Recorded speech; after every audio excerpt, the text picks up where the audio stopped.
Isang mapagpalang araw sa ating lahat.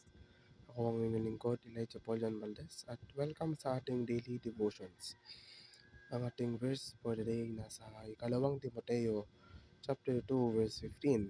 Sinasabi dito na, pagsikapan mong maging karapat-dapat sa Diyos bilang isang manggagawa na walang dapat ikahiya at tapat na nagtuturo ng katotohanan. Ang exegesis ay ang pamamarang nagbibigay diin sa layuning pag-aaral, maingat na pananaliksik at pag-unawa sa makasaysayan at kultural na background ng teksto. Nilalayon nitong matuklasan ang nilalayon na kahulugan ng mayakda sa pamamagitan ng pagsusuri sa gramatika, syntax at nakapalibot na konteksto ng teksto. Ang exegesis na nangangahulugang pangunahin mula sa ito ay ang proseso ng pagguhit ng kahulugan mula sa isang teksto, partikular na ang isang teksto sa Biblia, habang ang exegesis na nangangahulugang upang patungo sa ito ay pagsasanay ng pagpapataw ng sariling ideya o interpretasyon sa teksto.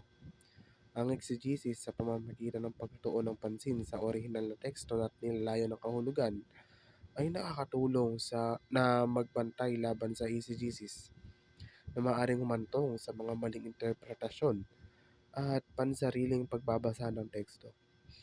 Ang exegesis, isang maingat na pagsusuri sa Biblia, ay tumutulong sa atin na maunawaan kung ano ang itinuturo ng Biblia sa pamamagitan ng pagsusuri ng konteksto ng teksto, mga elementong pampanitikan, at mga koneksyon sa iba't ibang mga kasulatan. Ito ay nagsasangkot ng pagtukoy sa nilalayon na kahulugan ng mayakda at pagguhit ng mensaheng inihatid sa orihinal na teksto. Sa pamamagitan ng pag-unawa sa orihinal na kahulugan, naiiwasan natin ang mga maling interpretasyon at mas tumpak natin mailapat ang mga turo sa ating sariling buhay. Ang prosesong ito, kapag ginawa ng may pag-iisip, ay humahantong sa tumpak na pagtuturo at wastong aplikasyon ng mga simulain sa Biblia. Ito ay nagsasangkot ng maingat na pagsusuri sa teksto, sa kasaysayan at kultural na background nito, at sa gramatika at instrukturang pagpanitikan nito. Ang pag-aaral ng salitang mapanalangin ay nangangahulugan ng paglapit sa isang teksto, lalo sa isang sagradong tulad ng Biblia na may pag-iisip ng panalangin at pagmumuni-muni.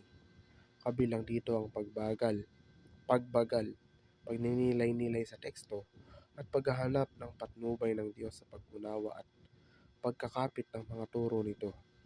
Ang ibig sabihin ng hangaring maunawaan ang banal na kasulatan ay maingat na at kritikal na pag-aralan ang isang teksto, lalo na ang isang talata sa Biblia, upang matuklasan ang orihinal na nilalayon nitong kahulugan. Kabilang dito ang pag-aaral sa konteksto ng kasaysayan at kultura ng teksto, ang orihinal na wika, at ang mga tampok na pampanitikan nito. Ang layunin ay upang maunawaan kung ano ang ibig sabihin ng mayakda na ihatid sa kanilang orihinal na madla, sa halip na magpataw ng mga modernong interpretasyon. Ang pagsusumite ng mga opinyon ng isang tao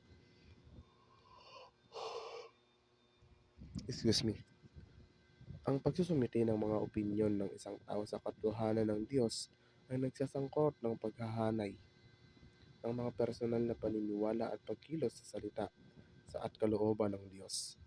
Ang pagkilala sa kanyang karunungan at patnubay ay napakahigit.